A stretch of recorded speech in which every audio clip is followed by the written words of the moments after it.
Catania 1798. Catania viene colpita dal colera. Se vogliamo fare un paragone, insomma, stiamo rivivendo quello che Catania visse nel 1798 oggi. Oggi è stata una pandemia, allora c'era appunto il colera. E Domenico Tempio dedica, dopo questo terribile momento che i catanesi vivono, il suo poema alla città, ai catanesi, al suo popolo, a quel popolo per cui lui si era dato, prestato, per cui lui aveva speso tutta la sua vita diventando la sua voce. Come apre il poema epico Domenico Tempio? Lo apre appunto dedicando il primo verso a Vincenzo Paternò Castello, altro personaggio importante, fondamentale per il popolo catanese e amico di Domenico Tempio. E dice questo: cantano l'armi o cantano la sua murusa stizza alcuni, o l'occhi niuri di nici e sua biddizza. Io canto la miseria e io quest'altro verso mi criro di essere utili se non è tempo perso. Sti versi a voi magnanimus io vi consagro, non è che presentarevi un brodo troppo magro. S'arroghi un temerario, ma so io non lo faria, giustissimo un rimprovero ognuno mi daria. Con me io già ripetere mi sento sempre più sto canto lagrimevole di dedicarlo a voi lo più sensibile d'ogni uomo cave cori, per cui noi stessi vittomo profunneri tesori. A voi che la grand'anima in ogni azione vostra mostrati e sì di l'idolo e la delizia nostra, e infine a voi che fustero fra l'ira e lo spavento di chi sta scena lugubri, felici sciughimento. Ecco, vedete come Tempio dedica i primi versi all'amico Vincenzo Paternò Castello e dice: cantano l'armi, l'autri, no? Gli altri poeti, o la sua murusa stizza, o l'occhi di Nici. Nici era una giovane contadina, e la sua bellezza. Diceva: io canto la miseria, canto quello che è stato Catania, che è in questo momento e che potrà essere. E io per questo verso credo di essere utile, che non sia appunto tempo perso. E questi versi a voi magnanimo, se io vi consagro, se io ve li regalo, non è che presentarevi un brodo troppo magro, cioè non pensate perché io vi sto cantando la miseria sia brodaglia, sia un brodo magro, sia una pietanza da niente. Questa è la sofferenza del popolo. Il popolo catanese, che è colpito da questo colera, comincia a vivere nel più totale sconforto. Mancava tutto, mancava il cibo, non si poteva uscire di casa, allora si moriva, ma si moriva come le mosche, non c'era aiuto, non c'erano mezzi per potersi aiutare. E Tempio descrive il momento particolare così: da tempo immemorabile non c'era documento in cui lo nostro popolo facesse insurgimento, sempre mansueto e docili, summisso, obbedienti, portava lo suo carico di scecco obbedienti. Ecco, vedete come descrive i catanesi, un popolo mansueto, docile, sommesso, obbediente, che portava questo carico, questo fardello da scecco obbediente, no? Come vengono caricati gli asini per andare al lavoro. Quantunque ci proissero lignati tra le coste, mai persi la pazienza a corpi accussi tosti. Cioè, come quando l'asino proprio prendeva le bastonate per camminare, insomma, per camminare spedito, mai l'asino perde la pazienza, continua il suo tragitto, così il popolo catanese non perde le staffe e affronta il momento. Risugghia o paglia fetida, basta che di mangiare aveva, e fu mutagnolo, né vosi mai arraghiare. Qualsiasi cosa si dava da mangiare all'asino, insomma l'asino non ragliava mai, non si lamentava mai. È così il catanese, ma la virtù ha i suoi limiti. Lo scecco è un animale, cave come l'altre bestie, gli effetti suoi brutali. Sbalanza, vedi cauci, la cinghia, lo varduni, le vertole, lo carico con tutto lo pacione, ma la virtù ha i suoi limiti. E prima o poi il popolo sbotta, così come l'asino quando non ne può più scalcia, sbalzando in aria perfino il padrone, così il popolo catanese non ne può più e si ribella a questo colera, a questa chiusura, a queste catene che non gli permettono di vivere. E tale è di Catania lo popolo che senti, di fame e di penuria, li spruni suoi violenti. Quindi, come vedete, di fronte alla fame, di fronte alla violenza inaudita con la quale il colera abitò la città, abitò gli uomini catanesi, di fronte a questo il popolo non ne poté più. Allora immaginate un attimino, torniamo indietro al 1798. Oggi abbiamo vissuto tra il 2020 e il 2021 una cosa simile e abbiamo sofferto tanto stando a casa, abbiamo sofferto tanto a non poter fare le nostre passeggiate in riva al mare, ma pensate, nel 1798 quanta poteva essere la paura e la sofferenza. E poi guardate come la descrive questa carestia, perché poi dal colera ovviamente Catania entrò in un periodo chiaramente di carestia perché non v'era nulla.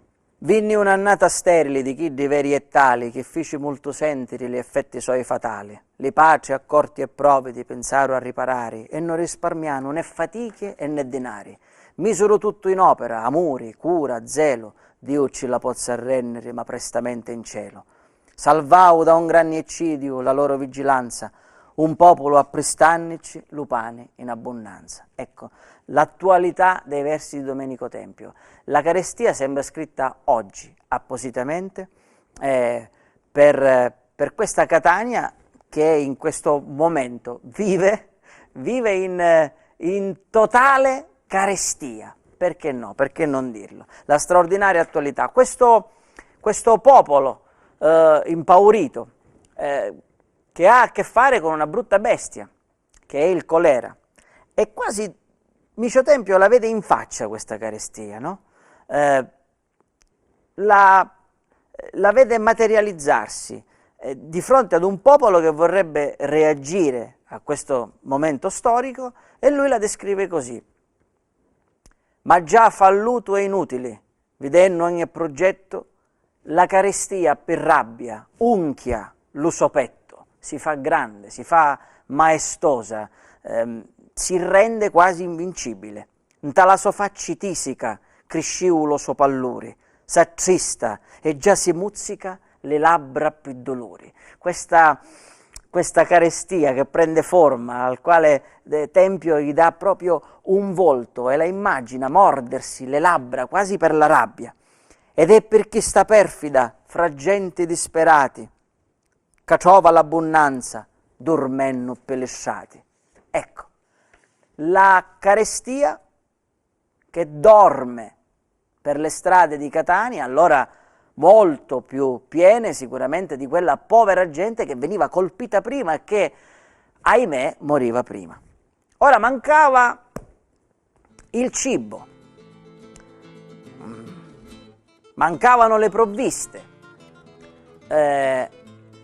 Oggi magari no, ma allora sì, era più difficile procurarsi il cibo. Allora c'era chi magari lo conservava e chi sotto banco lo dava dalle finestrelle. Ancora se facciamo una passeggiatina per Catania, in alcuni muri di palazzi troviamo delle piccole finestrelle da dove alcuni generosi uscivano la mano e porgevano il pane o del cibo per non toccare chi era affetto dal colera e aveva bisogno di mangiare. Proprio come oggi abbiamo il Plex davanti agli esercizi commerciali e non ci tocchiamo l'uno con l'altro. Quindi vedete la cosa straordinaria. Però questo cibo che mancava e non mancava, perché poi c'erano quelli che se lo potevano permettere e quelli che magari non se lo potevano permettere, ma comunque il cibo si trovava. Allora Tempio, sempre per quella sua virtù dell'essere la voce del popolo, del mettere alla gogna il politico di turno, il barone, il principe di turno, scriveva questo. tra frutti, favi e ciceri, tra pisi e tra quartucci, facevano li soliti continui scaramucci. Ora si trinceravano sti birbi di galera, dicendo verbigrazia che a riso non ci n'era. Ad arte 100 chiacchiere spargevano a stufini, ed idri che n'avevano li magazzini chini. Frattanto si facevano le solite imboscati, omini sotterranei, cussinnici e giurati. Come avete visto, la situazione non cambia. Chi aveva il potere, chi aveva la ricchezza, non moriva, né di fame né di colera, perché riusciva a salvaguardarsi, riusciva a sopravvivere. E lui lo spiega, dicendo verbigrazia che a riso non ci n'era. Ed è bello quando dice ad arte 100 chiacchiere, l'arte della bugia, di quelli che allora erano i padroni della città, di coloro che mandavano avanti le città. Ad arte 100 chiacchiere spargevano a stufini ed idri che n'avevano le magazzini chini. Ecco, quindi come non è cambiato niente tra alcune delle classi politiche, chiamiamole così, di allora e tra i governatori che ci sono stati, si sono susseguiti nel tempo.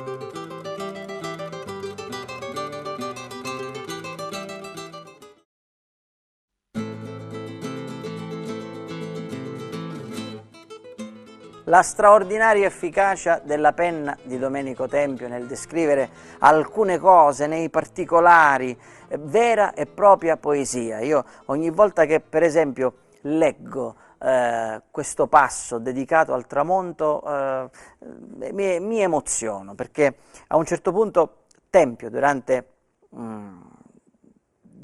la carestia, durante il colera, vede addormentarsi questa città nel suo silenzio e descrive il tramonto e lo descrive così: già Febo è il sole, fusco e rapido, era vicino a fare la sua diurna e solita cazzicatum a mare.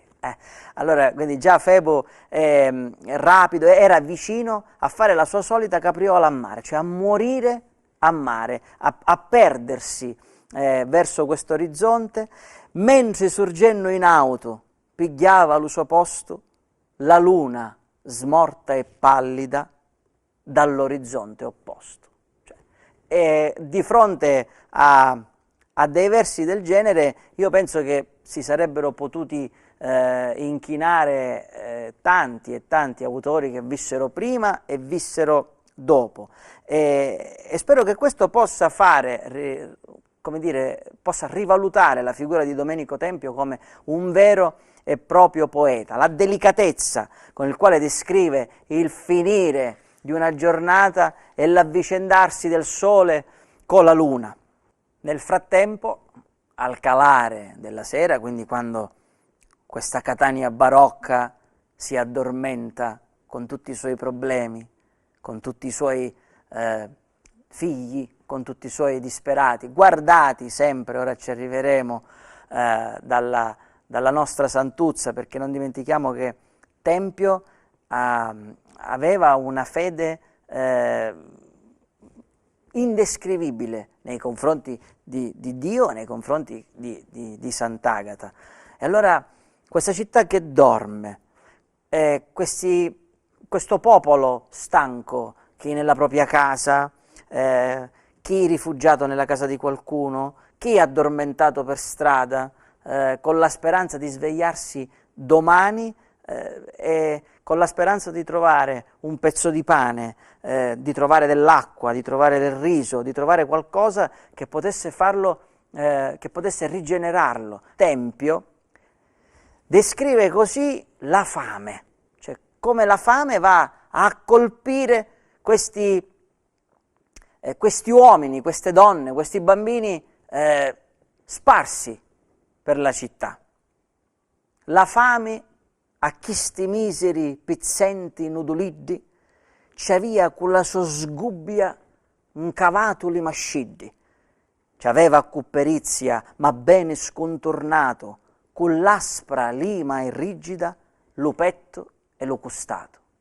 come descrive perfettamente i segni della fame sull'essere umano, cioè la fame come ci aveva incavato, scavato le mascelle, come aveva scavato le mascelle degli uomini, come con perizia, ma bene scontornato, quindi bene sagomato, con l'aspra lima e rigida, questa lima, questo lavoro minuzioso, lupetto e lucustato, quindi vedeva queste figure che guardandole proprio mostravano le ossa, le costole,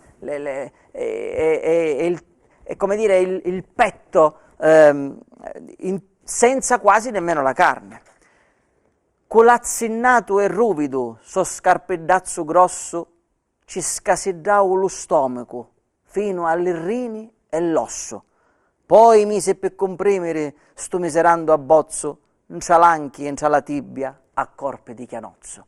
Cioè, vedete come la fame, come uno scultore, come un artista, come un artigiano che lavora il legno, lavora il corpo dell'uomo, scava lo stomaco, cioè quei buchi che talvolta noi sentiamo allo stomaco sono opera di questo scalpello della fame che ha scasidato lo stomaco, cioè che lo ha scavato fino alle reni, fino all'osso, fino a toccare le ossa. E poi per finire questo miserabile abbozzo di questa, perché no, anche opera d'arte, in cialanchi e in la tibia, quindi anche nelle gambe, a corpi di chianozzo, cioè con la pialla aveva assottigliato questa figura, rendendola una figura d'uomo appunto scheletrica. Ma come arrivano le sere, arrivano anche le mattine. Ho descritto il tramonto e Tempio descrive l'alba, un altro giorno che ricomincia per la sua città. Già a Febo faceva videre i raggi suoi riflessi, sopra li campi niuri, che in notti aveva impressi, e di sua luci dubbia dava i primi sbozzi.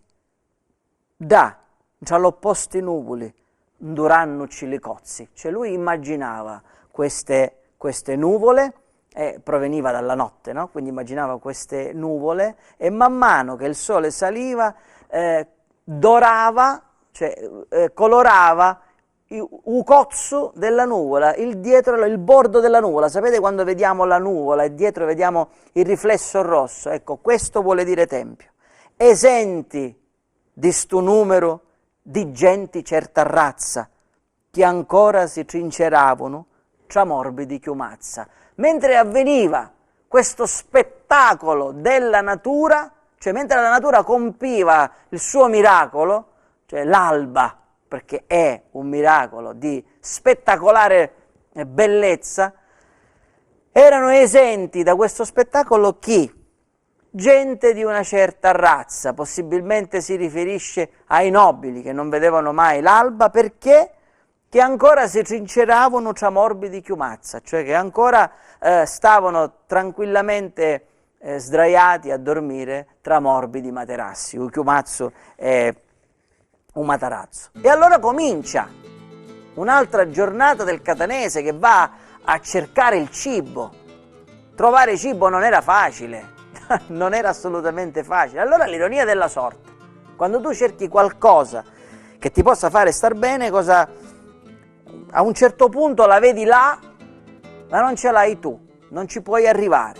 E allora qui Tempio mette il suo genio e mette la sua ilarità, dà delle note di colore e scrive: sopra ad un tetto altissimo, con tutta placidizza, due gatti si mangiavano una rota di sasizza, di qualche voracissimo lupo colazionata, che poi di sti due besti rapaci fu ciuffata. La gente guarda in auto, vidi due gran ciacoddo e grida a voce unisona: la nuce dello coddo. Ecco, vedete come Tempio immagina nella disperazione un catanese che alzando gli occhi vede questi gatti che tranquillamente mangiano della salsiccia. Allora salsiccia che tra l'altro di qualche voracissimo lupo colazionata, quindi qualche lupo l'avrà presa, l'avrà portata lì, e da questi due cappoesti besti rapaci fu truffata, cioè che poi questi due gatti truffarono, hanno rubato questa salsiccia a questi lupi. E la gente guarda in alto, lì dove non può arrivare, sui tetti, vide due gran tragordo e grida a voce unisona: rottura dell'ugodo, tu hai cosa mangiare, noi purtroppo no. Ma queste sono opere di alleggerimento nel testo, ne troveremo un'altra. Allora a quel punto il popolo decide di chiedere aiuto al principe, quindi lo invoca. Morto lo grande Ignazio, che ti scordasti tu, lo figlio in cui decisero tutte le sue virtù, l'amore della patria s'addrizza dunque in fretta, adidro e corri all'unico riparo e che ci aspetta. Monta affannato e debole le scale troppo noti, per grandi benefici che ottiene spesse voti. Quindi il popolo non è la prima volta che sale quelle scale di Palazzo Biscari ormai note al popolo, appunto ai catanesi, perché più di una volta il principe era stato magnanimo con loro. Trasi, quindi questo popolo che entra, né l'impediscono i paggi o cammareri, nessuno li ferma. È conosciuto invidirlo, ci aprono le portiere. Stava lo principe da un certo affanno in petto, oppresso e solitario e chiuso in gabinetto. Anche qui Tempio riesce ad introdurre una nota di colore, cioè il popolo, i catanesi scelgono di andare a disturbare il principe giusto nel momento in cui lui, vedete il tempismo alcune volte, ma questo è un gioco che sicuramente Tempio avrà messo per alleggerire il poema, il momento in cui lui proprio era in bagno, assorto probabilmente nei suoi pensieri.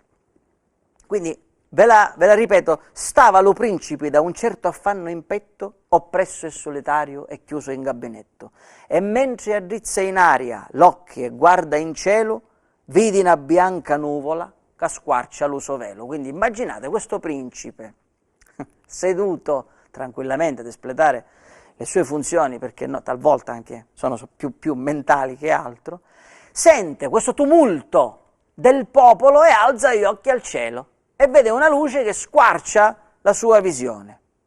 Stupisci, e in un diluvio di lampi e di chiaruri ci accomparisce Ignazio, lo suo gran genitore. E poesia, ma se voi un attimino la contestualizzate proprio all'attimo, cioè al momento, al luogo in cui si trova Vincenzo, c'è anche un po' da ridere. E allora qui tutto il rapporto ricambia di nuovo Tempio, come dire, la sua spada, la sua penna diventa adesso una spada. E qui si vede tutto il suo rapporto con Dio, cioè come lui riesce a far rivivere chi non c'è più. Stiamo parlando di Ignazio che è comparso al figlio, muscia, sereno e placido l'aspetto, e fra un'immensa gloria rende visibili metà di sua presenza. Quindi Ignazio compare al figlio solo per metà, ma resta immersa l'autra metà inferiori tra nuvoli bianchissimi di luci e di splendori. Quindi vedete come descrive la figura di Ignazio che appare da una nuvola e ne rimane metà dentro e metà fuori. A questo punto Ignazio parla al figlio. Vincenzo l'avrà invocato in quel momento, l'avrà invocato in quei giorni più volte per aiutarlo a prendere una strada, a prendere una decisione, per aiutarlo a capire come avrebbe dovuto comportarsi con il popolo. E allora è Ignazio che parla al figlio e dice: figlio, accelera i passi, sta giornata sarà ad una perpetua tua gloria consacrata. Fatica non risparmi e spenni a larga mano, vita, tesori e altri, per Sant'Aita, per Dio e lo sovrano. Affronta ogni pericolo. Che tardi, figlio, va, salva migliaia domini, salva una città. Allora Vincenzo, ispirato dal padre, che lo esorta ad aiutare il popolo in nome di Dio, in nome di Sant'Agata, aiuta il popolo catanese. Decide alla fine di dare tutto quello che avrà e di sfamare tutti quelli che sono in quel momento in gravissime difficoltà. La carestia passa, il colera finisce e allora Tempio immagina una fine. La fine l'affida a Cilona, che è un frequentatore di bettole, un omone, e dice: Cilona, pazientissimo per le taverne noti, va in giro e tutti visita le sani suoi divoti. Penso per l'anima e li passati danni, riparo a sta giornata e festa ranni. Sduna poi in scialibia e sfoghi di allegrizia, cingi all'espanso stomaco una corda di sasizza. Resta sorpresa e attonita e muta senza fiato la furia stu terribile colpo mai ideato. Ed ecco che la carestia, ed ecco che la fame, ed ecco che il colera adesso arretrano, vanno via, scompaiono e prendono una strada. E sentite qual è? Qui c'entra anche l'Etna, cioè la carestia, questo mostro, questa bestia prosciugato dal nostro vulcano. Senza risorsa, invidirsi sconfitta interamente, cede con rabbia e fremiti, derisa ed imponenti. Cioè la carestia di fronte al benessere, di fronte alla ripresa di questo popolo, deve cedere, perché è derisa anche dalla festa, dal giorno di festa che Cilona aveva iniziato a far vivere ai catanesi. Curri, parla della carestia, e la via dell'Etna più brevi e curta afferra, negli che occulti immergersi viscere della terra. Quindi è questo vulcano che inghiotte la carestia e finisce dicendo che c'è un monte, e da Catania non è distante molto, che moscia tristi e squallido lo sopetioso volto. La carestia impietrita dalla lava dell'Etna. Domenico Tempio muore il 4 febbraio, viene seppellito nella chiesa di San Giovanni,